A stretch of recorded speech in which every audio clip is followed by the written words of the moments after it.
సిలువధ్వని. ఇది క్రీస్తు యేసు ప్రేమధ్వని, ఇది జగతిలో మ్రోగే సిలువధ్వని. పిలుచుచున్నది ప్రతి వారిని, వినుమా విశ్వసించుమా.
కరువు కష్టం వ్యాధి బాధ లేని రాజ్యం, ఇక లక్ష్యం మోసం మోహం ద్వేషం లేని రాజ్యం.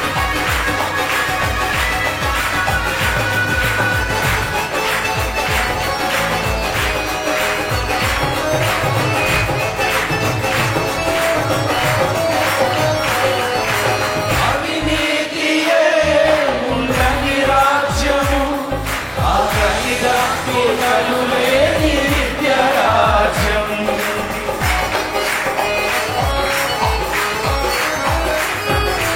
అవినీతియే ఉండని రాజ్యము, ఆకలిగా పీకలు లేని నిత్య రాజ్యం. ఇక కరువు కష్టం వ్యాధి బాధ లేని రాజ్యం, ఇక లంచం మోసం మోహం ద్వేషం లేని రాజ్యం. ఇక కరువు కష్టం వ్యాధి బాధ లేని రాజ్యం, ఇక లంచం మోసం మోహం ద్వేషం లేని రాజ్యం. నా యేసు రాజ్యం, నా యేసు రాజ్యం అందమైన రాజ్యం, అందులో నేను నివసించును. నా యేసు రాజ్యం అందమైన రాజ్యం, అందులో నేను నివసించును.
మీరు మీ బైబిల్ చూపిస్తే నేను నా ప్రసంగం ప్రారంభిస్తా. తెరవండి. దింపేస్తారేంటి? అస్సలు ఒప్పుకోండి. నేను నా సంగతి మీకు తెలీదు. మిమ్మల్ని వేరే పని ఏదన్నా చేయమంటే మీరు బాధపడండి. దేవుని వాక్యాన్ని ఎత్తిపట్టుకోవడానికి బాధపడాల్సిన, సిగ్గుపడాల్సిన, భయపడాల్సిన అవసరమే లేదు.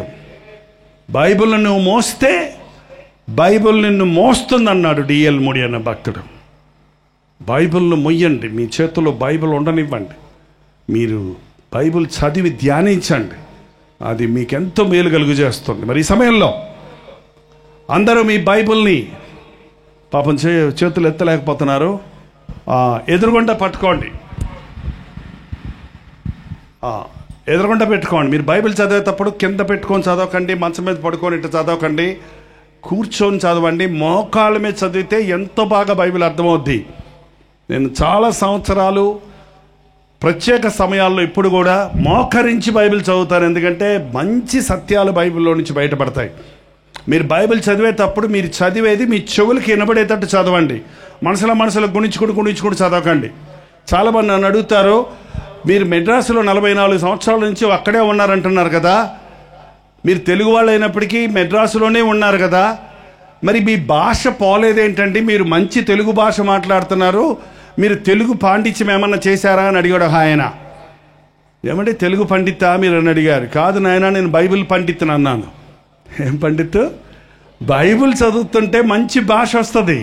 బైబిల్లోని భాష అది కన్నడ కానివ్వండి, తెలుగు కానివ్వండి, హిందీ కానివ్వండి, ఇంగ్లీష్ కానివ్వండి, మీకు భాష రావాలంటే బైబిల్ చదవండి. రెండు పక్కల మీకు ఉపయోగం. ఒకటి, దేవుని వాక్యం బాగా అర్థమవుద్ది. రెండు, మీరు భాషా ప్రవీణులు అవుతారు, భాషను ఉచ్చరిస్తారు. తెలుగు పండిత్ గారిని వచ్చి బైబిల్ చదవమంటే కూడా మరియు పాబువైనా ఏ హో వా అంటాడు. ఎప్పుడు బైబిల్ చదివినాడు కొత్తగా ఉంటాయి ఆ మాటలు. కానీ రోజు బైబిల్ చదివేవాడు, 2వ క్లాస్ చదివిన పాస్టర్ గారు ఉన్నారు మాకు ఆంధ్రాలో ఒక ఆయన. 2వ క్లాసే చదివాడు ఆయన వాళ్ళ బైబిల్ ప్రసంగం చేస్తుంటే ఎంత స్పష్టంగా చేస్తాడో వాక్యాన్ని. ఆయన మ్యాగజైన్ నడిపిస్తున్నాడు. చిన్నప్పుడు బడికి వెళ్ళి 2వ క్లాసే చదువుకున్నాడు, కానీ మారు మనసు పొందిన తర్వాత బైబిల్ చదవటం మొదలుపెట్టాడు. విద్య వచ్చింది, జ్ఞానం వచ్చింది, బైబిల్ పరిజ్ఞానం వచ్చింది. బైబిల్ రాదని చెప్పొద్దు, చదువు రాదని చెప్పొద్దు, తెలుగు రాదని చెప్పొద్దు. తెలుగు రాకపోతే కన్నడ చదవండి, కన్నడ రాకపోతే ఇంగ్లీష్ చదవండి, ఏది రాకపోతే ఎవరి చేతను చదివించుకొని వినండి. ఇప్పుడు ఆడియో బైబిల్స్ వచ్చాయి, మీ సెల్ ఫోన్లో బైబిల్ ఎక్కించుకోవచ్చు. మీరు వంట చేసుకుంటూ, మీరు ఇంట్లో పని చేసుకుంటూ కూడా బైబిల్ను వినొచ్చు. ఆడియోలో ఎవరో చదివిన బైబిల్ని మీరు వినొచ్చు. మీ చెవుల్లో దేవుని వాక్యం గింగిరి ఆ వాక్యం మీ హృదయంలో జొరబడి అది క్రియ చేస్తుంది. బైబిల్ చదవండి. ఇప్పుడు మీ ఎదురుగుండా మీ బైబిల్ పెట్టుకొని నాతో పాటు ఈ మాటలు అందరూ గట్టిగా చెప్పాలి. ఇది నా దేవుని వాక్యం, ఇది నన్ను బ్రతికిస్తుంది, నాకు జ్ఞానం ఇస్తుంది, నన్ను ఆదరిస్తుంది, నన్ను నడిపిస్తుంది, నన్ను ధైర్యపరుస్తుంది, నా సమస్యలు తీరుస్తుంది, నాకు సహాయం చేస్తుంది. నా దేవుని వాక్యం నాకెంతో ఇష్టం. నేను అనుదినం చదువుతా, పఠిస్తా, ధ్యానిస్తా, నా హృదయంలో ఉంచుకుంటా. నా దేవుని వాక్యం నాకు సంతోషాన్ని ఇస్తుంది, నాకు పరలోక రాజ్యానికి వెళ్ళే మార్గాన్ని చూపిస్తుంది. నా దేవుని వాక్యం నాకెంతో ఇష్టం. మీ బైబిల్లో ఒకసారి ముద్దు పెట్టుకోండి.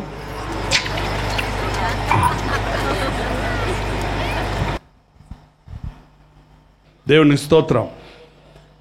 ఈరోజు బైబిల్లో నుంచి మీకు కొంచెం ఘాటైన సందేశాన్ని, సామాన్యమైన సందేశాన్ని, అందరికీ తెలిసిన విషయాన్ని చెప్పాలనుకుంటున్నాను. యేసు ప్రభువు చేసినటువంటి మొదటి ప్రసంగం చెప్పాలనుకుంటున్నాను.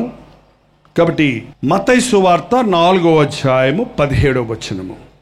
అప్పటి నుండి యేసు పరలోక రాజ్యము సమీపించి ఉన్నది గనుక మారు మనసు పొందుడని చెప్పుచు ప్రకటింప మొదలు పెట్టెను.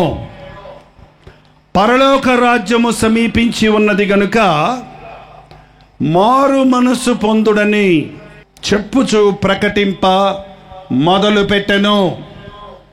యేసు ప్రభువు చేసిన మొదటి ప్రసంగ సారం, పరలోక రాజ్యము సమీపించి ఉన్నది, మారు మనస్సు పొందుడి. మనం టీవీ ఆన్ చేస్తే, రేడియో ఆన్ చేస్తే బోల్డ్ విషయాలు వస్తూ ఉంటాయి. ప్రపంచంలో జరిగే న్యూస్ అంతా, సంగతులన్నీ చెప్తుంటారు. కానీ అందులో, ఆ వార్తలలో పరలోక సంబంధమైన వార్త ఏమైనా ఉంటుందా? ఉండదు. అవన్నీ భూ సంబంధమైన వార్తలు. ఎక్కడ యాక్సిడెంట్ అయింది, ఎక్కడ ఎంతమంది చచ్చారు, ఎక్కడ గొడవలు జరిగాయి, ఎక్కడ ప్లైన్ క్రాష్ అయింది, ఎక్కడ పంటలు నష్టపోయాయి, ఎక్కడ అకాల వర్షాల వలన కష్టాలు వచ్చాయి, ఎక్కడ మోసం జరుగుతుంది, ఎక్కడ కుంభకోణాలు జరుగుతున్నాయి, ఈ సంగతులన్నీ ఉంటాయి. న్యూసే కాదు, న్యూస్ తర్వాత వచ్చే ఛానళ్ళు తిప్పారనుకోండి, ఈ క్రీమ్ రాసుకుంటే నున్నగా అయిపోతారు, ఈ క్రీమును రాసుకోండి ఇలా నాజూగ్గా ఉంటారు, ఈ బట్టలు వేసుకోండి మీరు చాలా 5 కొంటే 3 ఫ్రీ, 3 కొంటే 5 ఫ్రీ, 5 కొంటే 3 ఫ్రీ, ఏదో బట్టల గురించి, క్రీముల గురించి, నగల గురించి. ఈ రోజుల్లో ప్రతివాడికి ఒళ్ళు పెరిగిపోయి లావ్ అయిపోయారు మూలాన అంత పెద్ద సమస్య ఏంటంటే సన్నగట్టవ్వాలా, అంటే పడిపోయేటట్టు ఎట్టుండాలా, సన్నగవడానికి మందు, సన్నగవడానికి మార్గం, ఆ తర్వాత డాక్టర్ సలహాలు, కడుపు నొప్పికి ఏం రోగం, కిడ్నీ రోగాలకి ఏం జబ్బులు, ఏం మందులు, బీపీకి, షుగర్కి, ఏది వినండి అన్నీ శరీరానికి సంబంధించినవి, భూమికి సంబంధించినవి. పరలోకాన్ని గురించిన ఒక్క మాట ఉంటుందా? శరీర ఆరోగ్యాల గురించి, ఆర్థిక అభివృద్ధి గురించి, దేవుని నమ్ముకుంటే అన్నీ కలిసి వస్తాయి, అన్నీ బాగుంటాయి అనే విషయాలే కానీ పరలోక రాజ్యం ఎలా వెళ్ళాలి? ఎంతమంది పరలోక రాజ్యం ఉందని నమ్ముతున్నారో మీకట్ట తెలుసండి? చూసి వచ్చారా? మరి ఎలా తెలుసు? బైబిల్ చదివితే నమ్ముతారా? మరి మీరు వెళ్తారా? వెళ్తారా? ఏంటి, అమెరికా వెళ్ళాలంటేనే వీసా ప్రాసెస్ అంట, అన్నీ చేసుకొని ఏంటేంటో అక్కడ అప్లై చేసి వాడు లైన్లో నిలబడి గందరగోళం చేస్తే కానీ వీసాలు ఇవ్వటం లేదు. పరలోకం దుర్రు జరబడిపోదాం అనుకుంటున్నారా? అదెట్ట కుదురుద్ది? ఏంటండి, పరలోకం వెళ్ళటానికి ఒక అర్హత ఉండాలి కదా, పరలోకం వెళ్ళటానికి ఒక మార్గం ఉండాలి కదా, పరలోకం వెళ్ళాలంటే దానికి తగిన సిద్ధపాటు ఉండాలి కదా. అపవిత్రతమైనది పరలోకంలో ఉండదండి. మోసాలు, అన్యాయాలు, దొంగతనాలు, వ్యభిచారాలు, త్రాగుడు ఇలాంటివేమీ పరలోకంలో అవకాశం లేదు. ఆవగింజంత విశ్వాసం ఉంటే కొండను చూసి అక్కడ పడమంటే పడద్దంట, కానీ ఆవగింజంత పాపం ఉంటే ఒక వ్యక్తి పరలోకానికి వెళ్ళలేడు.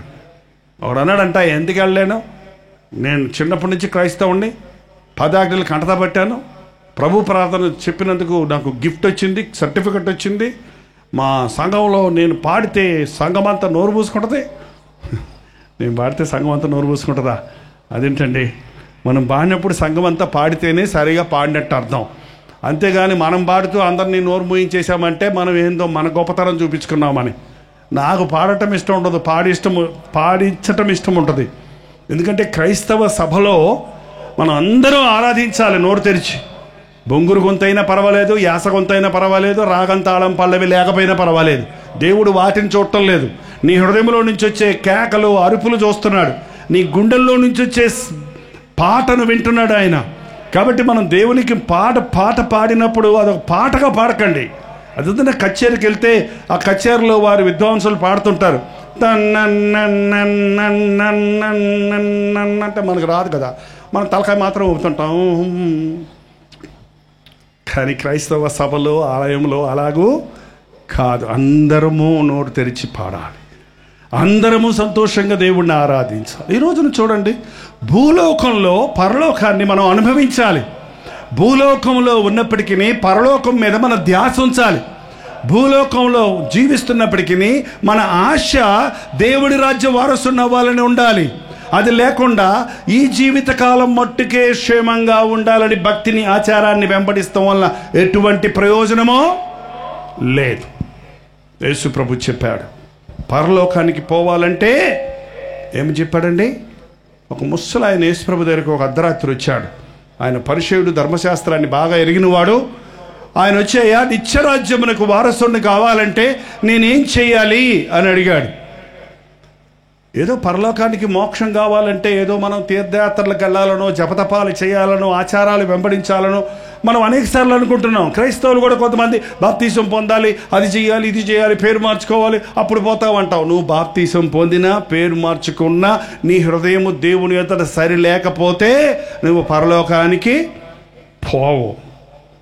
దేవుని రాజ్యానికి పోవాలంటే ఒకడు క్రొత్తగా జన్మిస్తేనే కానీ వాడు దేవుని రాజ్యంలోనికి చేరలేడు అన్నాడు. ముసలానికి అర్థం కాలేదు.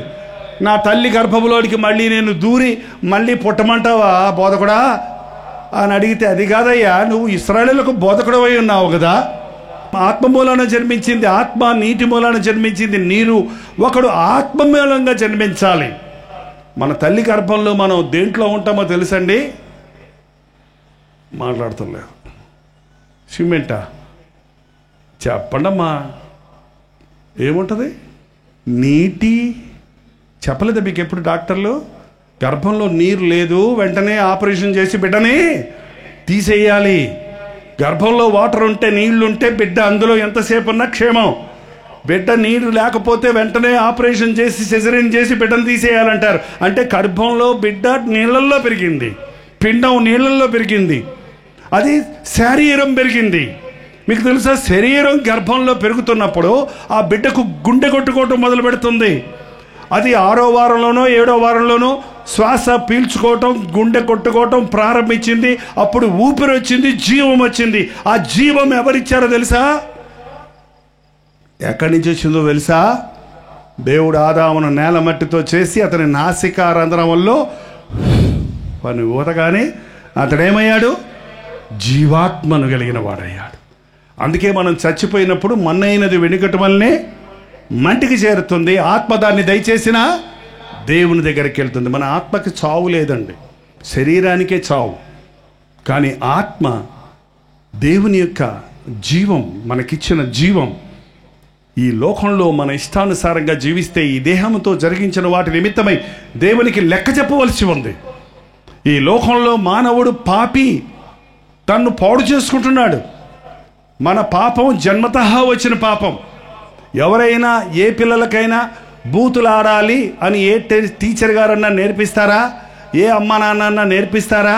అబద్ధాలు ఇట్లా ఆడాలి నాయన, అబద్ధం ఆడినప్పుడు ఏమెరగనట్టు ముఖం ఇట్ట పెట్టాలి బాబు అని క్లాస్ తీసుకుంటారా? ఎవ్వరు తీసుకోరు. వాడికి ఆటోమేటిక్గా పంచదార అంతా తినేస్తాడు, మూతంతా తుడుచుకుంటాడు. ఎరా తిన్నావారా అంటే నేను తినలేదు అంటాడు. ఏంటండి, చిన్న పిల్లలు పచ్చి బూతులు. ర్యాలీ అనే ఒక ఊరుంది ఆంధ్రాలో, అక్కడ పచ్చళ్ళు వ్యాపారం చేస్తారు వాళ్ళందరూ యేసుప్రభువుని నమ్ముకున్నారు. యేసుప్రభువుని నమ్ముకున్నాక పచ్చళ్ళు వ్యాపారం ముడుపు కట్టేవాళ్ళంటే ముందు ప్రార్థన చేశాక మేము అమ్ముకుంటామంటే మీరు వచ్చి ప్రార్థన చేయాలంటే పాపం వాళ్ళ ఆశను బట్టి నేను ఇంటింటికి వెళ్ళి ప్రార్థన చేస్తుండేవాడిని. ఆ ప్రార్థన చేస్తున్నప్పుడు ఒకరోజు ఒక సందులో ఓ చిన్న అబ్బాయి, చొక్కలాగా కూడా వేసుకోలేడు, 6 ఏళ్ళు ఉంటాయేమో అంతే, దిగంబరుడుగా ఉన్నాడు. నోట్లో మాత్రం పెద్ద చుట్ట ఉందండి. చుట్ట ఫుష్ అంటున్నాడు. నేను ఇట్లా పోతున్నాడిని ఇట్లా చూసి వెనక్కి వచ్చి ఇది ఏంటిది, కళ నిజమా, మనిషి, బొమ్మ, ఏం అర్థం కాల. 6 ఏళ్ళ కుర్రోడు చొక్కలాగా కూడా వేసుకోనోడు చుట్టదాతున్నాడు ఏంటయ్యా నాయన అని పక్కనున్న బ్రదర్, ఇదేంటి బ్రదర్ అంటే అది అంతేనండి. వాళ్ళ నాయన వెలిగించిస్తాడండి. ఎంత భయంకరం. చిన్న వయసులో నుండి మనుషుడు పెరిగే కొద్దీ మనిషిలో పాపం పెరుగుతుందండి. పాపం పోగొట్టుకోవటానికి మనుషుడు నానా తిప్పలు పడుతున్నాడు, కానీ పాపము నుండి విడుదల పొందే మార్గం మానవుని దగ్గర లేదు. మందులు మాకులు మానవుని స్వభావాన్ని మార్చలేవు. మీరు ఎప్పుడైనా డాక్టర్ దగ్గరికి వెళ్ళి, డాక్టర్ గారు నేను చాలా బూతులాడుతున్నానండి, ఈ నోటితోటి చెట్ట మాటలు వస్తున్నాయండి, కోపంతో మాట్లాడినప్పుడు ఇష్టం వచ్చినట్టు మాట్లాడుతున్నానండి, ఈ బూతు మాటలు నా నోటికి రాకుండా నాకు ఇంజెక్షన్ చేయండి, 4 మాత్రలు ఇవ్వండి మింగుతాను అని నీవు అడిగావనుకో, ఆ డాక్టర్ ఏమంటాడు? నీకేమన్నా పిచ్చా?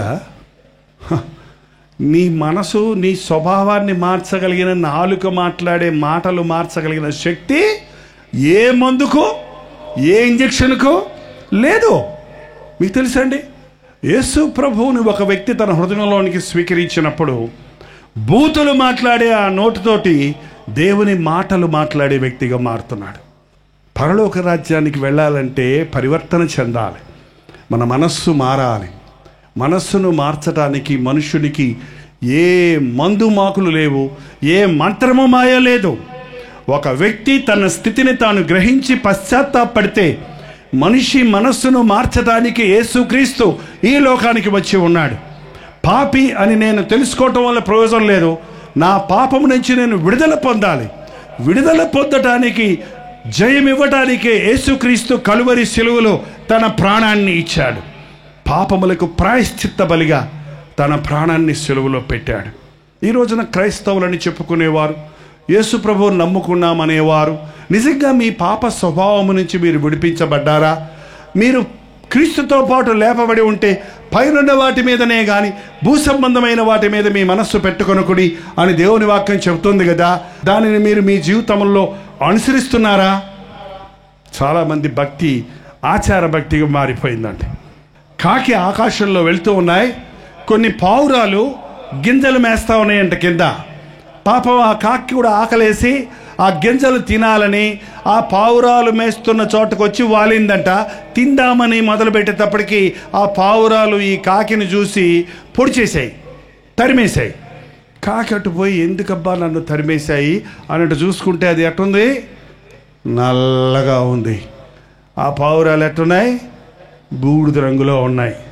సరే, కాకి ప్లాన్ వేసిందంట, అక్కడెక్కడో బూడిద దెబ్బ ఉంటే ఆ బూడిద దెబ్బలోకి వెళ్ళి దాంట్లో బాగా పొర్లి రెక్కలకు రంగేసుకొని బూడిద రంగులో వచ్చింది, మళ్ళీ వచ్చి వాలిందంట. అంతలోకి ఓ పావురం చూస్తూనే ఉంది, ఏందిది? సరే మన రంగేలే, బొంత పావురమేమో, పెద్దగా ఉందేమో అనుకుంటే ఇది ఇక తినటం మొదలుపెట్టింది. తినటం మొదలు పెడితే పావురాలన్నీ నేరుగా తింటుంటే కాకి ఎట్ట తింటుంది తెలుసండి మీకు? ముక్కు అడ్డంగా పెట్టద్ది, ఇట్ట తింటుంది సైడ్కి. అది చూడగానే రే ఇది రంగు మందే కానీ దీని వాలకం మంది కాదని మళ్ళీ తెరిమేసాయంట. అది పోయి నేరుగా తినటం నేర్చుకొని ఇట్లా తినాలి, ఇట్టా తినాలి, ఇట్టా తినాలి అని నేర్చుకొని మళ్ళీ వచ్చిందట. మళ్ళీ వచ్చి తింటుంటే సరే మనలాగే తింటుంది లేని ఊరుకుంటే ఇక్కడ గింజలు అయితే అక్కడ గింజలకి వెళ్ళటానికి కాకి ఎట్ట నడుస్తుంది తెలుసండి మీకు? ఇట్టా నడుస్తుంది. నడుతుంటే 2 కాళ్ళు ఎత్తేస్తుంది పావురం, కాకైతే ఒక కాలు ముందు ఒక కాలు మనకలాగా నడుస్తుంది అనమాట, వంకర టెంకరగా. రే రే రే రే రే దీని రంగు మందే కానీ దీని వాలకం మందే కానీ దీని నడక మంది కాదురా అని మళ్ళీ తరిమేశాయంట. అది మళ్ళీ వెళ్ళి నేరుగా నడవటం నేర్చుకొని నేరుగా నడుస్తూ మళ్ళీ వచ్చి తినటం మొదలెట్టిందంట. ఈ లోపల దానికి కొంచెం గింజలు తినేతాడు, పొట్టు బిపోయింది. ఆ సంతోషంలో పొట్ట నిండిపోయినండి కామందంట. ఇక చూడండి, అన్ని పౌరాలు కలిసి ఇందాక నుంచి చూస్తున్నావు, నువ్వు రంగు మార్చావు, నడక మార్చావు, తినటం మార్చావు, వాలకం మార్చావు, కానీ నీ కోత మా కోత కాదు, నువ్వు లోపటున్న నీ బుద్ధి కాకి బుద్ధి చూపించావు, నీ కావుమని అని చెప్పి పొడిచి చంపేశాయంట. ఎందుకు చెప్తున్నానంటే అండి, ఈ రోజుల్లో క్రైస్తవులు అనేవాళ్ళు కూడా కొన్ని ఆచారాలు పద్ధతులు నేర్చుకుంటున్నారంటే. హల్లెలూయా అనమంటే హల్లెలూయా అంటారు, అది నేర్చుకోవటం అంతే. నిజంగా హల్లెలూయా అంటే మనసులో నుంచి దేవా నీకు స్తోత్రం అని హల్లెలూయా అనేవాళ్ళు ఎంతమంది? హల్లెలూయా స్తోత్రం నాయనా ప్రభా, ప్రార్థన చేయమంటే చాలు నాయనా ప్రభా నాయనా ప్రభా నాయనా, అంతే. అన్ని మాటల ప్రార్థనే కానీ గుండెల నుంచి వచ్చే ప్రార్థన కాదు. ఏంటంటే అనేక మంది వారి జీవితాల్లో ఆ ముసుకేసుకోవటం, ఆ భక్తిగా ప్రార్థన చేయటం, ఆ దేవుని మందిరంలోకి వచ్చేటప్పటికి ఎక్కడలేని మొహం పొడుగ్గు వచ్చేస్తుంది. అదేందో మొహం పొడుగ్గు వస్తే భక్తి ఎక్కువ అంట. అది చెప్పలేదండి బైబిల్లో ఎక్కడ. ముఖం పొడుగ్గా పెట్టుకునేది భక్తి కాదు. ఆచార భక్తి, అలవాటు భక్తి, వేష భాషలతో నిండిన భక్తి, పై భక్తి, క్రైస్తవ భక్తి కాదు. అనేకుల భక్తి వారి వస్త్రాలను బట్టి, వారి రంగులను బట్టి, వారి వేషధారణను బట్టి చూపించడానికి ప్రయత్నిస్తున్నారు. కానీ యేసు ప్రభు చెప్పిన భక్తి హృదయంలో నుండి వచ్చేది. నీ అంతరంగం శుద్ధి అవ్వాలి. ఆ అంతరంగం శుద్ధి అవ్వాలంటే ఈ లోకంలో ఏ మందు మాకు, ఏ నీళ్లు, ఏ వ్రతం, ఏ పూజ, ఏ పునస్కారం, ఏ దానం, ఏ ధర్మం పనికిరావు. కాబట్టి యేసుక్రీస్తు తన ప్రశస్తమైన రక్తాన్ని చిందించడానికి లోకంలోనికి వచ్చాడు. యేసుక్రీస్తు యొక్క రక్తము మన సకల పాపముల నుండి మనల్ని పవిత్రులుగా చేస్తుంది. నమ్మినటువంటి విశ్వసించిన వారి జీవితాల్లో ఒక నూతనమైన జీవితాన్ని అనుభవిస్తారు. ఊరికే పేర్లు మార్చుకోవటం, ఊరికే వేషభాషలు మార్చుకోవటం, ఊరికే పై భక్తిని చూపించటం అనేది చాలా వ్యర్థమైన పని. అంటే నిజమైన భక్తి ప్రభువు చెప్పాడు, పరలోక రాజ్యము సమీపించుచున్నది గనుక బాప్తీసాలు పొందండి అనలేదు ఆయన, పేర్లు మార్చుకోండి అనలేదు ఆయన, భక్తి ఆచారాలను వెంబడించండి అనలేదు ఆయన, మారు మనస్సు పొందండి. మనస్సు మారాలి. ఈ మనస్సు ఉంది చూశారండి, మన మనస్సు, హృదయం అన్నిటికంటే మోసకరమైనది. అది ఘోరమైన వ్యాధి గలది. దానిని గ్రహించుకోగలిగిన వాడు ఎవడు? హృదయం ఎక్కడుంది? ఇక్కడుందని చెప్తాం మేము. ఇప్పుడు బాగా చదువుకున్న వాళ్ళు అంటారు ఇది ఎక్కడుంది, హృదయం ఎక్కడుంది?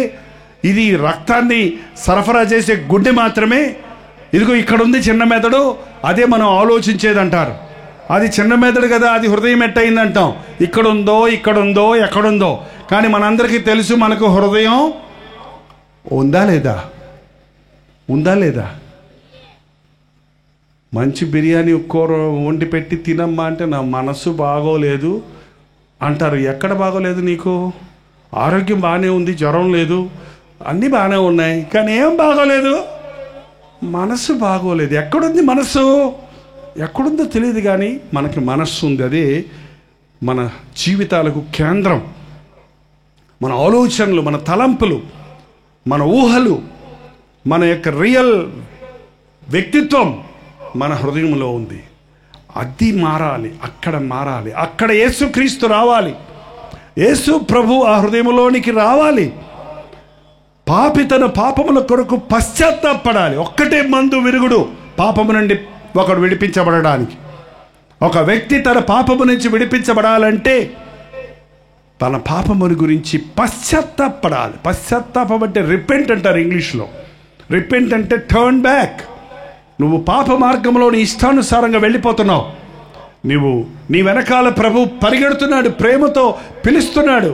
ప్రయాసపడి భారము మోయిచున్న వారులారా నా యొద్దకు రండి, ద్రోహులైన బిడ్డలారా నా యొద్దకు రండి, అవిశ్వాసులైన బిడ్డలారా నా యొద్దకు రండి, నేను మిమ్మల్ని బాగు చేస్తాను, నేను మిమ్మల్ని స్వస్థపరుస్తాను, నేను మీ భారాలు భరిస్తాను, నేను మిమ్మల్ని నిత్యరాజ్యానికి నడిపిస్తాను అంటున్నాడు. కానీ మనం ప్రభువును చూడలేకపోతున్నాం. కారణం మనం వ్యతిరేకమైన మార్గంలో పరిగెడుతున్నాం, మన సొంత మార్గంలో పరిగెడుతున్నాం. ఒకని ఎదుట సరిగా కనబడు మార్గము కలదు, కానీ తుదకది మరణములకు దారి తీయును. ఈ రోజుల్లో ఒక కొత్త గుంపు బయలుదేరింది. అటువంటి నా ఇష్టం, నా శరీరం, నా ఇష్టం, నా బ్రతుకు, నా ఇష్టం, నాకు ఏ చట్టం లేదు, ఏ అధికారులు, ఏ ప్రభుత్వాలు, ఏ భక్తి నన్ను అడ్డం పెడతానికి వీలు లేదు. నా ఇష్టం, నా శరీరం, నా ఇష్టం వచ్చినట్టు బతుకుతా. పెళ్లికి ముందు నా ఇష్టం వచ్చినట్టు పాపం చేస్తా, పెళ్ళయ్యాక నా ఇష్టం వచ్చినట్టు పాపం చేస్తా. నువ్వెవడు నన్ను అడగడానికి? నా శరీరం, నా ఇష్టం అంటున్నారా? కొంతమంది నోరు తెరిస్తే నా ఇష్టం, నాది, నాకు అన్నీ నా ఏంటండి? ఇంగ్లీష్ లెటర్లో ఐ అనే లెటర్ ఉండేది. ఆ మ్యాటర్లో ఎక్కువ అరిగిపోయే అక్షరం ఏంటంటే ఐ అంట. ప్రతివాడు నేను ఆ నేను చావాలండి యేసుప్రభు దగ్గరకు వచ్చిన వాడి జీవితాల్లో. ఆ ధనవంతుడి పంట బాగా పండింది. బాగా పంట పండినందుకు అతను ఏమన్నాడు? నా పంట బాగా పండింది, నేనేమి చేతును? నా కొట్లు విప్పి పెద్ద కొట్లు కట్టించుకొని నా ధాన్యమును అందులో కూర్చుకొని నా ప్రాణముతో, ప్రాణమా సుఖించుము, తినుము, తాగుము అనుకుందును. నా పంట, నా ఆస్తి, నా డబ్బులు, నా ఇల్లు, నా ఇష్టం. అదే పాపానికి పర్యవచనం అండి. పాపం నా అనే అహంతో వచ్చింది, నా అనేటువంటి గర్వంతో వచ్చింది. ఈ రోజున ఎంతమంది స్వార్థంతో నిండిపోయిన వారై ఒకరికొకరు హాని చేసుకుంటున్నారు. వెర్రివాడ, ఈ రాత్రి నీ ప్రాణము నీ దగ్గర నుంచి తీసేస్తే నువ్వు సంపాదించినవన్నీ ఎవడివగును? నా నా నా నా అంటావురా నాయన. నీ ప్రాణం పోయాక నీదేంటి? ఇంకా చచ్చిపోయినావా? ఆయన మన ఇంట్లో ఒకసారి చచ్చిపోయారు అనుకోండి, మన నాన్నో తాతో ముసలామో ముసలాయనో చచ్చిపోయారు అనుకోండి, ఇది నా బంగారం, ఇది నా కర్ర, ఇది నా కళ్ళజోడు అని బతుకంతా వాటిని పట్టుకుని ఆయన చనిపోయాడు అనుకోండి. ఇప్పుడు ఏమైనా అంటాడా ఆయన? ఇప్పుడు ఏమైనా అంటాడా? నాది అన్నది ఏదన్నా ఎంబడి తీసుకెళ్ళిపోయాడా? అక్కడే ఉంటాయి ఆయన చెప్పులు, అక్కడే ఉంటాయి అది కర్ర, అక్కడే ఉంటుంది ఆయన కళ్ళజోడు, అక్కడే ఉంటాయి ఆ తాళం చేతులు గుత్తి. ఎవరికి వెళ్ళే బతుకున్నంతసేపు చచ్చిన తర్వాత అక్కడే ఉన్నాయి. మనం దిగంబరులుగా ఈ లోకంలోనికి వచ్చాము, దిగంబరులుగానే ఈ లోకంలో నుండి వెళ్ళిపోతాము. కానీ ఈ రోజున మనుషుడు ఏదో ఈ లోకంలో సాధించాలని, ఏదో ఈ లోకంలో సంపాదించాలని, ఏదో ఈ లోకంలో తనది చేసుకోవాలని ఆశపడుతున్నాడే కానీ తనను సృష్టించిన సృష్టికర్తను, తన కొరకు సిద్ధపరిచిన పరలోక రాజ్యాన్ని గురించిన ఆశ లేనివాడిగా ఉంటున్నాడు. పరిశుద్ధుడైన పౌలు అన్నాడు, నాట్ ఐ బట్ క్రైస్ట్, నేను కాదు క్రీస్తే నాయందు జీవించుచున్నాడు. నేను చావాలి, క్రీస్తు నాలో బ్రతకాలి. యేసుప్రభు నమ్ముకున్న వాళ్ళు చెప్పండి. యేసుప్రభు నాలో ఉన్నాడు అన్నవాళ్ళే చెప్పండి. నా చేతులు ఏసై కోసం వాడుతున్నా అన్నవాళ్ళు వెళ్ళి చెప్పండి. నా నోట్లో నుంచి ఏసై మాటలే వస్తాయన్న వాళ్ళు చెప్పండి. తగ్గిపోతుంది సౌండ్. డిఎల్ మూడి అనే భక్తుడు ఒకసారి ట్రైన్లో వెళ్తుంటే ముగ్గురు కుర్రోళ్ళు చీట్లపై ఆడుకుంటూ, సార్ ఒక చెయ్యేయండి సార్ అన్నారంట. ఆ దైవజనుడు బైబిల్ చేతిలో పెట్టుకొని కూర్చున్న ఆయన ఆ కుర్రోళ్ళకి ఏం చెప్పాలో తెలియక, నాకు చేతులు లేవుగా అన్నాడంట. ఏంటి సార్ మళ్ళీ జోకు చేస్తున్నారు, బంగారంలోని చేతులు ఒళ్ళో పెట్టుకొని చేతులు లేవంటారేంటి? అయ్యో అన్నారంట. ఇయ్యా ఈ నాయి కావుగా అన్నాడంట. అదేంటి సార్ మీ చేతులు మీ కాకపోతే ఎవరి అవుతాయి సార్? ఆ పేకలట పడేసి దగ్గర రండి చెప్తాను అన్నాడంట. ఇదెంతో గమ్మత్తుగా ఉంది అని చెప్పి వాళ్ళు దగ్గరకు వచ్చి కూర్చుంటే ఆయన యేసు ప్రభుని గురించి చెప్పాడు. నా చేతులు ఒకప్పుడు పాపం చేశాయి, దొంగతనాలు చేశాయి, మోసాలు చేశాయి, దుష్టకార్యాలు చేశాయి. నా చేతులకు రావాల్సిన శిక్ష కొరకు నా యేసయ్య సిలువలో తన చేతుల్లో మేకలు కొట్టించుకున్నాడు. ఇప్పుడు నా చేతులు సిలువలో ఉన్నాయి. ఆ యేసయ్య నన్ను క్షమించాడు కనుక ఇప్పుడు ఆ పరిశుద్ధమైన చేతులు నాకున్నాయి. ఇప్పుడు నేను జీవించేది నా కొరకు ప్రాణమిచ్చిన యేసయ్య కొరకు నేను జీవిస్తున్నాను. కాబట్టి ఈ చేతులు నా యేసయ్య చేతులు, నా చేతులు సిలువలో ఉన్నాయి.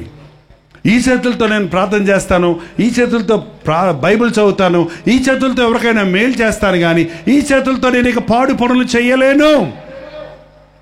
మరి మీ చేతులు పాడు పనులు చేయటం లేదా? భార్య మీద చేసుకునే పురుషుడు ఏం పని చేస్తున్నాడు? కాదండి, మీ మగోళ్ళు తమ ప్రతాపం అంతా ఎవరి మీద చూపిస్తారు? బయటికి వెళ్ళి ఇంకో మగోడితో కొట్టుకోవచ్చు కదా కావాలంటే. అక్కడ భయం. భార్య ఉంటుంది కదా, దబాల్ తప దబాల్ తప. మీ భార్యని కనుక చేసుకొని ఉంటే క్షమాపణ అడగండి. నీ భార్య నీకు సాటి అయిన సహకారిగా ఇచ్చాడు.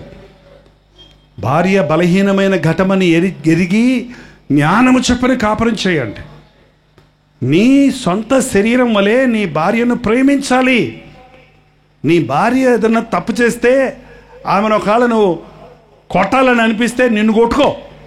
మరి ఇంకంతే, నీ శరీరం ఆ శరీరం ఉంటాయి కదా, నిన్నే కొట్టుకో. ఏంటండి ఈరోజున ఎన్ని కుటుంబాల్లో యేసుప్రభుని నమ్మానంటావు, బైబిల్ పట్టుకుంటావు, ప్రార్థన చేస్తావు, చప్పట్లు కొడతావు, యేసు రక్తమే జయము జయమంటావు, అదే చేత్తో పనికి మాలిన పనులన్నీ చేస్తుంటావు. ఏంటండి దొంగతనాలు చేస్తారు, మోసాలు చేస్తారు, కొంతమంది సహోదరులు ఎక్కడ దొంగతనం చేయరు, భర్త జేబులో నుంచే దొంగతనం అంటమ్మా. అదేదో చెప్పి తీసుకోవచ్చు కదా కావాలంటే. ఆ చొక్కాడు తగిలిచ్చాడు స్నానానికి పోగానే జేబులో చేయి పెట్టేది. 10 నోట్లు ఉంటే 1 నోట తీస్తుంది, అన్ని నోట్లు తీస్తే ఊరుకోడని.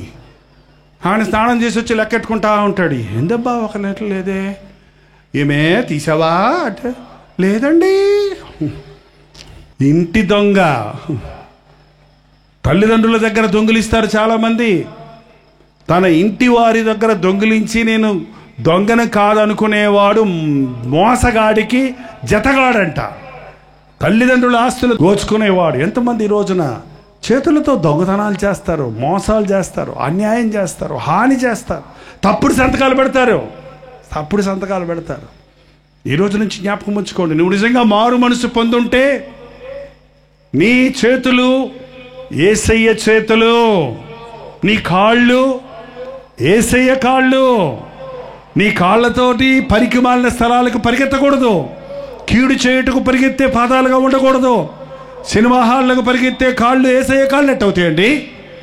అపవిత్రమైన స్థలాలకు నేను వెళ్ళను, అపవిత్రమైన పనులు నేను చేయను. నా కళ్ళు యేసయ్య కళ్ళు. అపవిత్రమైన వాటిని నేను దృష్టించను, చూడను. చూడండి, పరలోక రాజ్యం వెళ్ళాలని ఎంతమందిని ఏ ఊర్లో అడిగినా మేము పరలోకం వెళ్ళాలి అంటారే కానీ ఎవ్వరూ వద్దని రండి. నిజమే, అందరికీ పరలోకం వెళ్ళాలనే ఆశ, కానీ ఎవ్వరూ అగ్ని గంధకములతో మండే ఆ అగ్నిగుండంలోనికి వెళ్ళాలనే ఆశ లేనే లేదు. అసలు ఆ నరకం అనేది దేవుడు మన కొరకు చేయలేదు, అపవాదికి, దాని అనుచరులకు, సాతానికి, దాని అనుచరులకు చేశాడు. కానీ ఈ రోజున సాతాను అనుసరించే వారందరూ సాతానుతో పాటు నరకానికి పోవలసి వస్తుంది. సాతాను కార్యాలు చేసేవాళ్ళు, సాతాను మాటలు మాట్లాడేవారు, అబద్ధాలు, మోసాలు, దొంగతనాలు, వ్యభిచారం, త్రాగుడు, ఎంతోమంది ఈ రోజున కడగబడని వారిగా ఉన్నారు. ఒకటే గుర్తుపెట్టుకోండి, మనందరం పాపులమే. అయితే కడగబడిన పాపులున్నారు, కడగబడని పాపులున్నారు. యేసుక్రీస్తు రక్తములో కడగబడిన పాపి పరిశుద్ధుడు, యేసుక్రీస్తు రక్తములో కడగబడని వాడు పాపిగానే ఉన్నాడు. నీవు క్రీస్తు రక్తంలో కడగబడ్డావా? మాట్లాడుతులేదు. కడగబడలేదా? ఎక్కడుందండి యేసు రక్తం చెప్పండి, అందులో పోయి దూకుతామంటారా? ఏంటి, క్రైస్తవ భక్తి ఆచార భక్తి కాదు, ఇది ఆత్మతో సత్యముతో ఆరాధించాలి. నీవు ఎక్కడ మోకరించి విశ్వాసంతో ప్రార్థించి నీ తప్పులొప్పుకొని ప్రభువా నీ రక్తములో నన్ను కడుగని నీవు అడుగుతావో అప్పుడే ఆయన నిన్ను కడగడానికి సిద్ధంగా ఉన్నాడు. దయచేసి ఒకసారి కొరింథీయులకు రాసిన మొదటి పత్రిక 6వ అధ్యాయము 9వ వచనము నుండి, అన్యాయస్తులు దేవుని రాజ్యమునకు వారసులు కానేరని మీకు తెలియదా? దేవుని రాజ్యానికి వెళ్ళాలి, పరలోక రాజ్యం చేరాలి, పరలోక రాజ్యంలో దేవుని బిడ్డలుగా ఉండాలి అనే ఆశ అందరికీ ఉంది. కానీ అన్యాయస్తులు దేవుని రాజ్యమునకు వారసులు కారేరని మీరెరుగరా? మోసపోకుడి. జారులైనను, విగ్రహారాధికులైనను, వ్యభిచారులైనను, ఆడంగితనము గలవారైనను, పురుష సంయోగులైనను, దొంగలైనను, లోభులైనను, తాగుబోతులైనను. తాగకూడదని బైబిల్ ఎక్కడుందని అడిగాడు ఒక ఆయన. తాగితే పరలోకం ఎందుకు పోనండి అన్నాడు ఒక ఆయన. తాగుల్లోనే మాకు మోక్షం ఉందన్నాడు ఒక ఆయన. తాగుబోతులు దేవుని రాజ్యమునకు వారసులు కానేరరు. దూషకులైనను, దోచుకుని వారైనను దేవుని రాజ్యమునకు వారసులు కానేరరు. నేను తాగనంత మాత్రాన మంచివాడు అనుకుంటే కుదరదండి. తాగేవాడు తాగి తందనాలు దొక్కుతుంటే తిట్టేవాడు తిట్టని తిడుతూ ఉంటాడు. దూషకుడు పోడు, తాగుబోతూ పోడు, వ్యభిచారులు పోరు, జారులు పోరు, దొంగలు పోరు, దోచుకునేవారు పోరు. దోచుకునేవారు ఎంత భయంకరం ఈ రోజున. అన్నదమ్ములు ఒకరి దగ్గర ఒకరు దోచుకోవడానికి, తల్లిదండ్రుల దగ్గర దోచుకోవడానికి, బిడ్డల దగ్గర దోచుకోవడానికి మనుషుడు స్వార్థప్రియుడిగా ఉన్నాడు. దేవుని వాక్యం చెప్తుంది, అన్యాయంగా ప్రవర్తించేవాడు పరలోక రాజ్య వారసులుగా కాలేడు. పరలోక రాజ్యానికి పోయే సమయం ఆసన్నమైపోయింది. మీరు మారు మనస్సు పొందండి, మీ పాపములు ఒప్పుకొనండి. మీ ముందు ఈ లిస్టు పెట్టుకొని జారులు, విగ్రహారాధికులు, వ్యభిచారులు, ఆడంగితనము గలవారు, పురుష సంయోగులు, దొంగలు, లోభులు, తాగుబోతులు, దూషకులు, దోచుకునేవారు. ఎంతమంది ఈ రోజున కాలేజెస్లో, హాస్టల్స్లో పురుషులతో పురుషులు, స్త్రీలతో స్త్రీలు, యవన బిడ్డలు లైంగిక పాపాలకు చోటిచ్చి అది పాపం కాదులే అనుకుంటున్నారు. దేవుని వాక్యం క్లియర్గా చెప్తుంది, పురుష సంయోగులు, ఆడంగితనము గలవారు దేవుని రాజ్యమునకు వారసులు కానేరరు. నీ దేహాన్ని అపవిత్రపరుచుకునే ఏ దుష్ట స్వభావమైనప్పటికీ.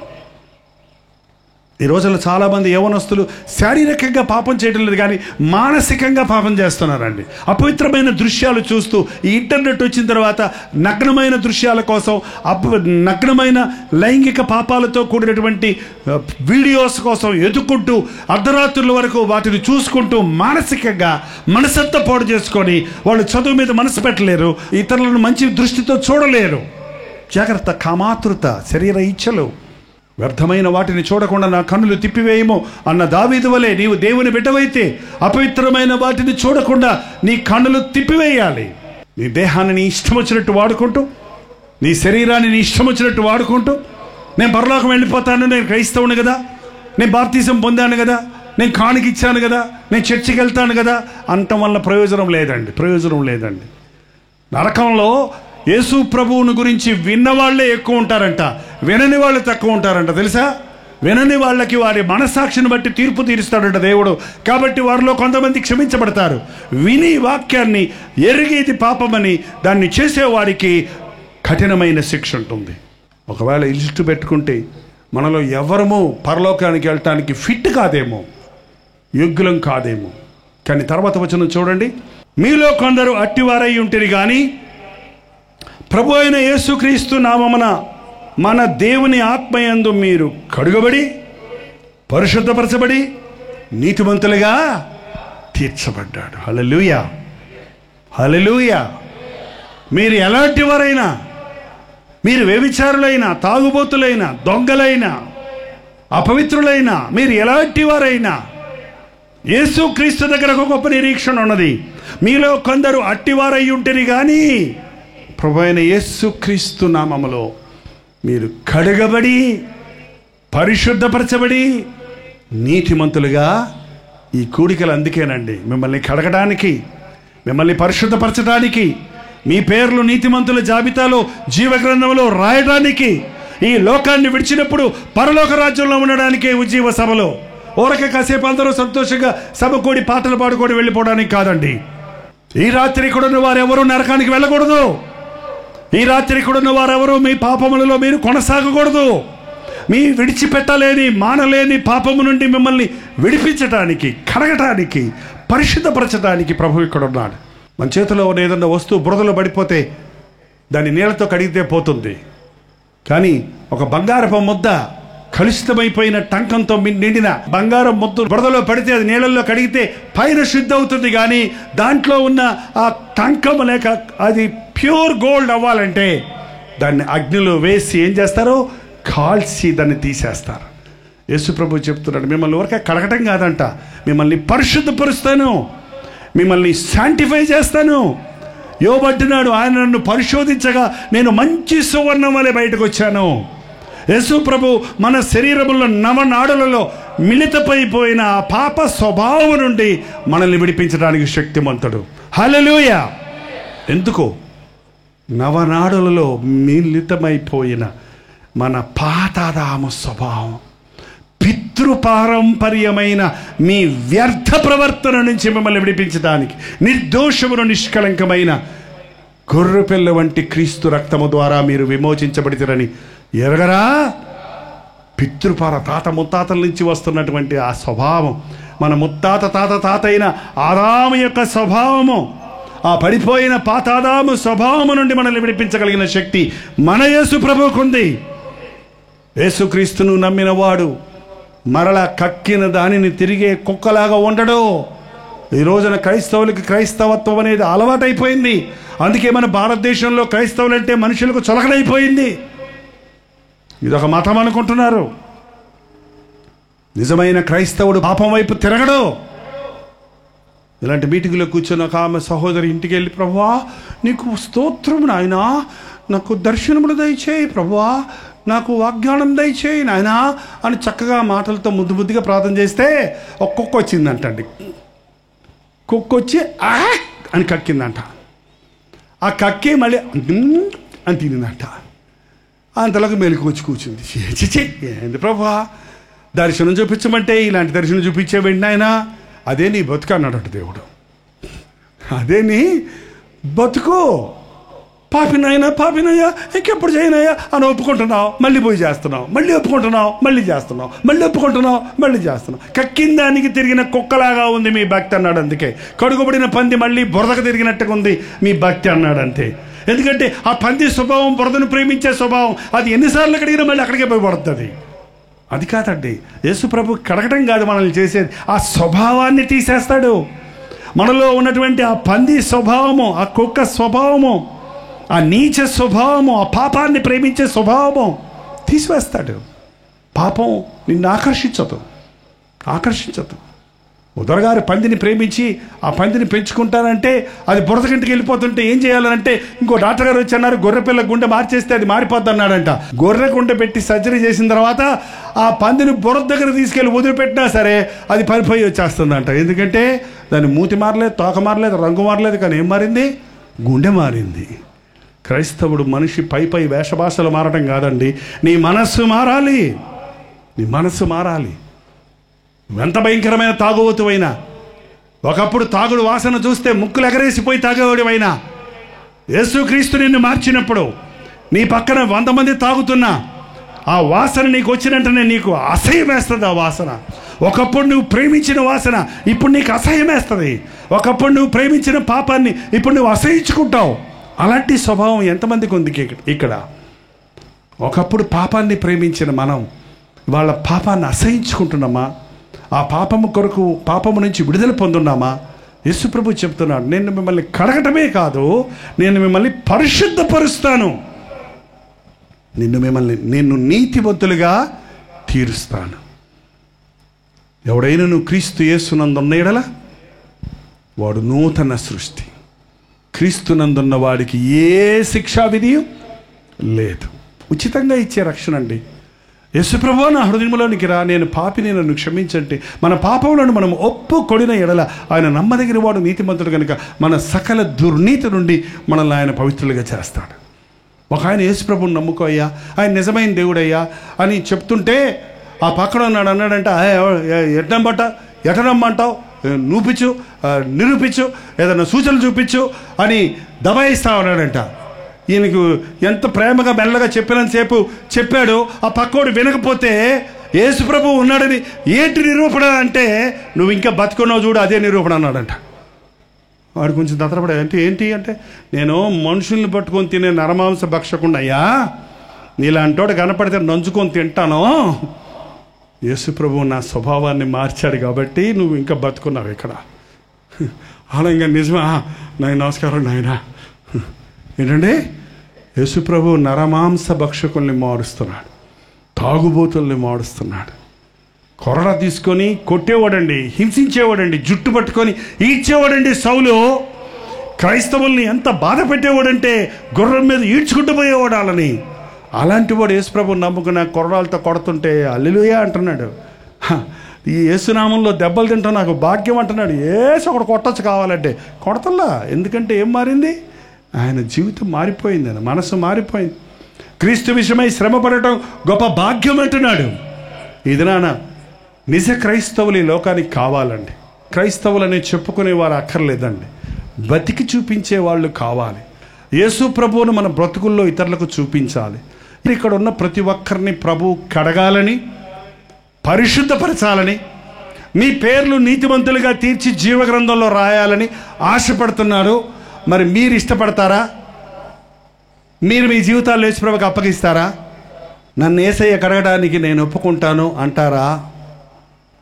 ఏంటో ఆలోచించి చేయి చూపిస్తారు కొంతమంది. అప్పుడే కాదండి, ఇంకో 3 నెలలు అయ్యాక, నాకు 3 సినిమాలు ఉన్నాయి చూసేశాక, పక్కింటి వాళ్ళు 4 తిట్లు తిట్టాలి, మొన్నే తిట్టెళ్ళారు, ఈ మీటింగ్ అని వచ్చేసాను, వెళ్ళి తిట్టేశాక అప్పుడు మార్చుకోమనండి. తర్వాత ఇంకా కొంచెం రోజులు ఇంకా ఏంటో ఉన్నాయండి లోకంలో, కొంచెం చూసుకున్నాక వచ్చే సంవత్సరం మారుతాను, జనవరి 1కి మారుతానండి. చాలామంది చెప్తుంటారు నాకు, జనవరి 1కి మారుతారంట వాళ్ళు. ఏమంటే జనవరి 1ని మారిని 10 రోజులు బాగుంటారు, మళ్ళీ 11వ రోజు నుంచి మళ్ళీ మామూలే. ఇదే అనుకూలమైన సమయము, ఇదే రక్షణ దినము. మీరు పూర్ణ హృదయంతో మీ స్థితిని దేవుని దగ్గర ఒప్పుకుంటేనండి, చెప్పుకుంటేనండి ప్రభు విడిపిస్తాడు. ప్రభు విడిపిస్తాడు. మన పాపాలు మనుషుల దగ్గర ఒప్పుకుంటే ఒకవేళ మన వాళ్ళు కించపరుస్తారేమో, కానీ యేసయ్య దగ్గర ఒప్పుకుంటే ఆయన మనల్ని హత్తుకుంటాడు. ఆయన మనల్ని మరింతగా ప్రేమిస్తాడు. ఆయన సన్నిధిలో మన పాపముల కొరకు పశ్చాత్తాపడ్డప్పుడు పరలోకంలో సంతోషం కలుగుద్దట. మారు మనస్సు పొందాలని నీవు ఆశపడితే చాలు, మనసు మార్చేవాడు ఆయన. నీ మనసు మారినప్పుడు నీ స్వభావము, నీ మాటలు, నీ చూపులు, నీ క్రియలు, నీ జీవితం అంతా మారిపోతుంది. దానికి నేనే సాక్షినండి. నేను మారనోడినైతే ఇలాగ ఉండను, ఇక్కడ ఇలా ఉండను. దేవుని సేవలో నేను వేరేలాగా ఉండేవాడిని, నా పిల్లల్ని వేరేలాగా పెంచేవాడిని. యేసు ప్రభు గొప్పవాడు కాబట్టి, ఆయనకి మించిన వాడు ఎవడు లేడు కాబట్టి, ఇంతకంటే గొప్ప భాగ్యం వేరే లేదు కాబట్టి, ఆయన సువార్తను ప్రకటించేదానికంటే గొప్ప పని ఈ లోకంలో మరొకటి లేదు కాబట్టి, నేను ప్రేమించిన నా ప్రభు నన్ను దీవిస్తున్నాడు కాబట్టి, నన్ను ఆదరిస్తున్నాడు కాబట్టి నేను ఆయన్ని పట్టుకొని బ్రతుకుతున్నాను. ఆయన్ని పట్టుకున్న వాళ్ళు ఎవడైనా సరే ఆయన దీవిస్తాడు. ఆయన పక్షపాతి కాదు. నీ పూర్ణ హృదయంతో నీవు ప్రభుని ప్రేమిస్తే నిన్ను దీవిస్తాడు, నీ కుటుంబాన్ని దీవిస్తాడు, నీ బిడ్డలు దీవిస్తాడు. సగం సగం బతుకు వద్దండి, సగం సగం భక్తి వద్దండి. ఎఫ్రాయిము తిప్పివేయబడని అప్పంలాగా ఉంది అని చెప్పాడు దేవుడు. అప్పం అండి దోశ ఇటు తిరగేయకపోతే ఒక పక్కే కాలింది అనుకోండి, ఒక పక్క మాడింది, ఒక పక్క ఉడకలేదు అనుకోండి, అది ఎందుకు మనకి వస్తుంది చెప్పండి? కుప్పలో పడేయాలి తినటానికి మనకిరా. ఈ రోజుల్లో క్రైస్తవులు అనేవారు ఒక పక్క భక్తి, మరొక పక్క భుక్తి, మరొక పక్క పాపం. ఈ రోజున యేసుక్రీస్తు నిన్ను అపాద మస్తకము పరిశుద్ధపరచాలని ఆశపడుతున్నాడు. నిజంగా చెప్పండి, నేను యేసుక్రీస్తు రక్తంలో కడగబడాలని, నిజమైన దేవుని బిడ్డగా బ్రతకాలని, నా పాపముల నుంచి నేను విడిపించబడాలని, ఆయన రాజ్య వారసుడిగా ఉండాలని ఆశపడుతున్నాను అన్న వాళ్ళు ఒకేసారి పూర్ణ హృదయంతో హల్లెలూయా చెప్పండి. తలలు వంచండి, ప్రార్థన చేద్దాం. పరిశుద్ధాత్ముడు ఒక గొప్ప కార్యాన్ని ఇప్పుడు చేయబోతున్నాడు. త్వరలో యేసుక్రీస్తు మేఘారూఢుడై రాబోతున్నాడు. ఆ పరలోక రాజ్యానికి నిన్ను నన్ను తీసుకుని వెళ్ళాలని. ఆయన వచ్చేలోగా నీవు నీ జీవితాన్ని మార్చుకోకపోతే, అయ్యో అది వేదనకరమైన సమయం. అప్పుడు రొమ్ము కొట్టుకొని ఏడ్చినా నిన్ను విడిపించేవాడెవడు ఉండడు. కూడి వచ్చిన మనందరం ఈ రాత్రి కడగబడాలి. అది నీ త్రాగుడైనా, అది నీ వ్యభిచారమైనా, అది నీ దొంగ బుద్ధైనా, అది నీ నీచ స్వభావమైనా, అది పాతాదాము స్వభావమైనా, ఈ రాత్రి నిన్ను కడగాలని, నిన్ను పరిశుద్ధపరచాలని పరిశుద్ధాత్ముడి మీద కుమ్మరిస్తున్నాడు. పరిశుద్ధ అగ్నిలో నీ పాప స్వభావము కాల్చబడి, ఇకను పాపము చేయకుండా, ఇకను లోకాన్ని ప్రేమించకుండా, ఇక మీదట దేవుని కొరకు సాక్షిగా జీవించినట్లుగా ఒక అద్భుత కార్యం జరగబోతుంది. కష్టాలు పోవాలి, బాధలు పోవాలి, వ్యాధులు పోవాలి అని అడుగుతున్నావే కానీ, ఎప్పుడైతే నీ జీవితాన్ని యేసయ్యకిస్తావో అప్పుడు నీ జీవితం అంతా దీవించబడుతుంది. నీవు చేసేదంతా సఫలమవుతుంది. నీ శరీరంలో ఆరోగ్యం ఉంటుంది, నీ కుటుంబంలో సమాధానం ఉంటుంది. నీవు దినదినాభివృద్ధి చెంది అనేకులకు ఆశీర్వాదకరంగా ఉంటావు. ప్రభువా నన్ను కడిగయ్యా, నా పాపం వల్ల వచ్చిన రోగాల నుండి నేను స్వస్థత పొందినట్లుగా నన్ను కడిగేసయ్యా, నన్ను బాగా కడిగయ్యా. దావీదు పాపంలో పడ్డప్పుడు మొరపెట్టాడు, ప్రభువా నన్ను కడుగు, నీ సోపుతో నన్ను కడుగు, నా పాపము పోయినట్లుగా నన్ను కడుగు, నీ సన్నిధిలో నుంచి నన్ను తోసివేయకు, నీ పరిశుద్ధాత్మను నాలో నుంచి తీసివేయకు, నాకు రక్షణానందము కలుగజేయి. మొరపెడదాం దేవునికి. తరతరాలుగా క్రైస్తవుడిగా ఉన్నారనుకుంటున్నావు, చిన్నప్పటి నుంచి వాక్యం ఎరిగాను అనుకుంటున్నావు, కానీ నీవు కడగబడ్డావా? పరిశుద్ధపరచబడ్డావా? కడగబడి కడగబడి కడగబడి మరలా బురదకు తిరిగిన పందిలాగానే ఉందా బ్రతుకు? పరిశుద్ధపరచబడి పాపమును ప్రేమించక నీతిని ప్రేమిస్తూ దుర్నీతిని ద్వేషించే నూతన స్వభావాన్ని రాత్రి ప్రభు నీకు ఇవ్వాలని ఆశపడుతున్నాడు. నోరు తెరిచి ప్రార్థన చేయండి. నోరు తెరిచి మీ పాపము దేవునితో చెప్పండి. ఒకరికి దొంగతనం, ఒకరికి వ్యభిచారం, ఒకరికి తాగుడు, ఒకరికి జగడాలు, ఒకరికి అసూయ, ఒకరికి కోపం, ఒకరికి ధనాశ, మరొకరికి అవిశ్వాసం. అది ఏమైనప్పటికీ సరే నీ నోటితో ఒప్పుకుంటే మన అతిక్రమములు దాచిపెట్టువాడు వర్ధిల్లడు. వాటిని ఒప్పుకొని విడిచిపెట్టువాడు కనికరం పొందుతాడు. ఇంకా మనసు మార్చుకోకుండా పై భాషలు మార్చుకుంటున్నావు. మనస్సు మారాలి. అంతరంగంలో నీవు యథార్థపరుడిగా ఉండాలి. నోరు తెరిచి ప్రార్థన చేయండి. ప్రతి ఒక్కరూ నోరు తెరిచి ప్రార్థన చేయండి. ఇది చాలా ముఖ్యమైన సమయము. ప్రతి వారు పరలోక రాజ్య వారసులు కావాలని ఒకే ఆశతో ఈ సమయంలో మొరపెట్టుకుందాం. కూటాలు బాగా జరిగినాయని కాదు, నా పేరు జీవ గ్రంథంలో రాయబడిందని సంతోషపడదాం. క్రీస్తు రక్తంలో నేను కడగబడ్డాను అని ప్రభువును స్తుతిద్దాం. నోరు తెరిచి మీరు ఏ పాపం ఒప్పుకుంటారో అది కడగబడుతుందండి. ఒప్పుకుంటే హృదయంలో ఉన్న పాపాన్ని ఒప్పుకోని పాపము, కప్పుకున్న పాపం క్షమించబడదు. ఒప్పుకున్న పాపం క్షమించబడుతుంది. పక్క వాళ్ళు వింటారనో ఎవరేమనుకుంటారనో ఆలోచించొద్దు. మీ హృదయం తెరిచి మీ బలహీనత ఏంటో దాన్ని దేవునితో చెప్పండి. భార్యాభర్తలారా, మీ ఇంట్లో సమాధానం లేదు. మీరు ఒకరినొకరు ద్వేషించుకుంటున్నారు, ఒకరినొకరు కించపరుచుకుంటున్నారు, ఒకరికొకరు మోసం చేసుకుంటున్నారు, ఒకరినొకరు హాని చేసుకుంటున్నారు. క్షమించమని అడగండి. దేవుణ్ణి అడగండి. నీ భర్తను క్షమాపణ అడుగు, నీ భార్యను క్షమాపణ అడుగు, నీ తల్లిదండ్రులను క్షమాపణ అడుగు. నీ హృదయం శుద్ధి చేసుకో. ఈ సమయంలో ఇదిగో క్రీస్తు రక్తము కలువరి కొండ నుంచి ప్రవహిస్తూ ఉంది. నిన్ను కడగాలని, నిన్ను ఒక నూతన సృష్టిగా చేయాలని. ఆయన రక్తంలో నీవు కడగబడ్డప్పుడు నీ పాపాలే కాదు, నీ రోగాలు పోతాయి, నీ సంకటాలన్నీ కుదర్చబడతాయి, నీ సమస్యలన్నీ తీరిపోతాయి, నీ కరువు నుంచి, నష్టము నుంచి నీ విడిపించబడతావు. పరిశుద్ధుడా, ప్రేమ కలిగిన తండ్రి, ఒక్కసారి ఆకాశం నుండి తొంగి చూడు నాయన. ఈ ఆవిడలో నిలబడి తమ చేతులెత్తి నీకు మొరపెట్టుకుంటున్న వారిని చూడు నాయన. ఏ గుండెల్లో నుంచి ఏ మూలుగు వస్తుందో, ఏ గుండెల్లో నుంచి ఏ ప్రార్థన వస్తుందో అది విని వారికి విడుదల ప్రసాదించుము నాయన. ఇక్కడున్న తాగుబోతులను నజరేయుడైన యేసుక్రీస్తు నామములో విడుదల చేయించున్నాము తండ్రి. మరెన్నడూ వారి తాక్కుండా వారి స్వభావాన్ని మార్చు నాయన.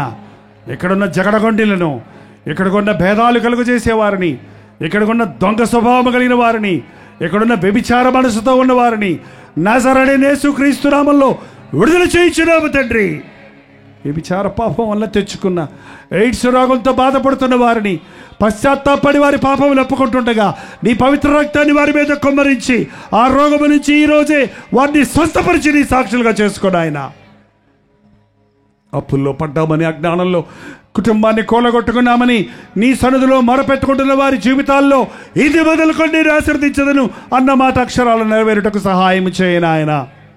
సభలకు వచ్చిన వారెవరూ ఇంటికి వెళ్ళిన తర్వాత పాత బతుకు వారిగా కాక నూతన స్వభావాన్ని కలిగి నూతన జీవితాన్ని జీవించినట్లుగా నీ పరిశుద్ధాత్మ శక్తిని దయచేయను ఆయన.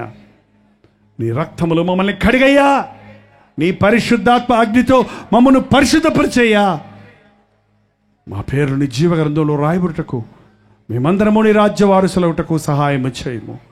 నీ గొప్ప తలంపులు, నీ ఆలోచనలన్నీ కూడా ఈ అంచె దినాలలో మా పట్ల నెరవేరుటకు, ఈ లోకమంతటికి మేము సాక్షులు ఉండటకు సహాయం చేయము.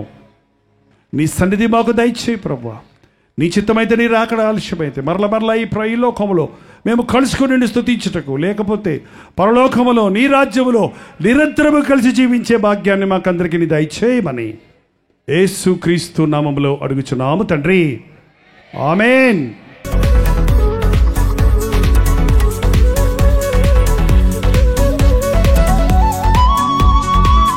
కడపలో వన్ డే గెట్ టుగెదర్ ఏర్పాటు చేస్తున్నాం.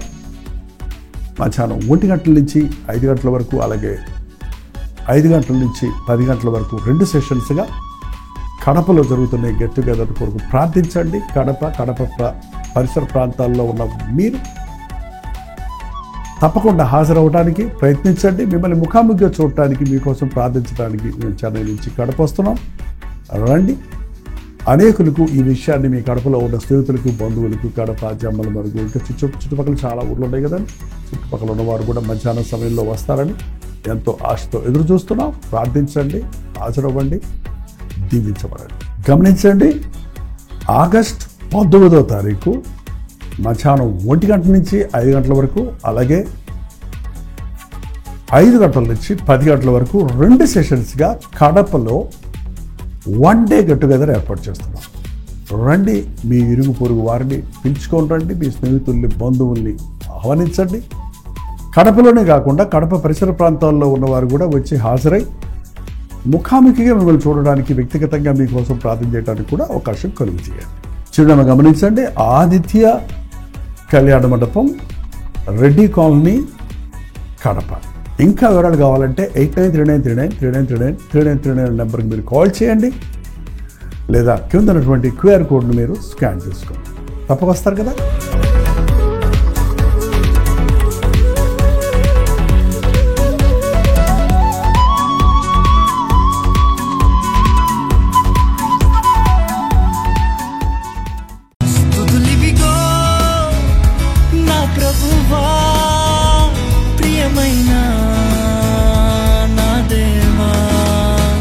హల్లెలూయా, దేవునికి స్తోత్రం.